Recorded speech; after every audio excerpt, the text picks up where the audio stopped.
গোপালগঞ্জের সংঘর্ষকে কেন্দ্র করে আওয়ামী লীগের একটি সংঘবদ্ধ চক্র সামাজিক যোগাযোগ মাধ্যমে একাধিক পুরনো ও ঘটনার সঙ্গে সম্পর্কহীন ছবি পোস্ট করে মিথ্যা তথ্য ছড়িয়েছে বলে এক বিবৃতিতে উল্লেখ করেছে প্রধান উপদেষ্টার প্রেস উইং।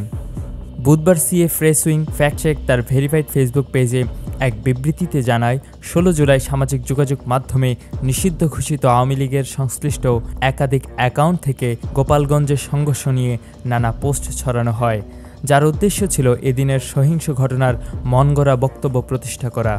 বিবৃতিতে আরও বলা হয়, একটি সংগঠিত প্রোপাগান্ডা অভিযানের অংশ হিসেবে প্রভাবশালী আওয়ামী লীগপন্থীরা পুরনো ও ঘটনার সঙ্গে সম্পর্কহীন একাধিক ছবি শেয়ার করেছেন, যা এই দিনের সহিংসতার দৃশ্য বলে মিথ্যাভাবে উপস্থাপনা করা হয়েছে।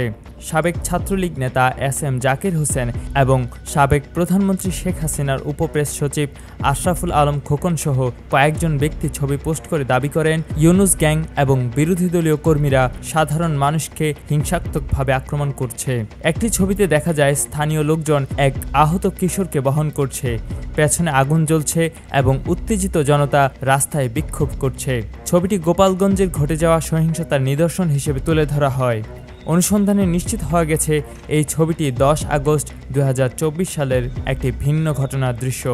এইসব বিভ্রান্তিকর ছবির পাশাপাশি আওয়ামী লীগপন্থী অ্যাকাউন্টগুলো ভিত্তিহীনভাবে দাবি করে বাংলাদেশ সেনাবাহিনী নাকি বেসামরিক মানুষের উপর নির্বিচারে গুলি চালিয়েছে।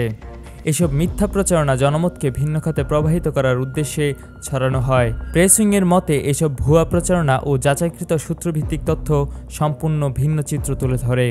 বিবৃতিতে বলা হয়, মাঠের বাস্তব ঘটনার বিপরীতে আওয়ামী লীগপন্থী সামাজিক মাধ্যম চক্র ইচ্ছাকৃতভাবে বিভ্রান্তিকর, প্রাসঙ্গিকতা বর্জিত ও মনগড়া ছবি ছড়িয়ে টাইমলাইন ভরিয়ে ফেলার চেষ্টা করে।